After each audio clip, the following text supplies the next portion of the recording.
Alright, this is a test. I replaced my current limiter.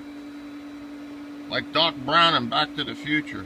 The current limiter was bad. I changed it out for under $3. Pool company didn't tell me about that.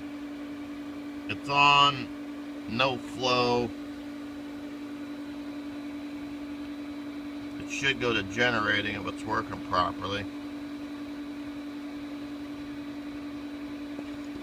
And I went to my local computer shop. I told them I'd give them a plug. MMD in Lady Lake, Florida. And they soldered the little part on me for a mere $10, which is pretty affordable. I didn't even have to buy a soldering gun.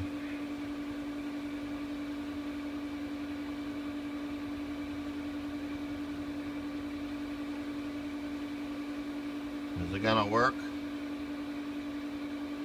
Drum roll, please. Bada boom, bada bing. Generating again.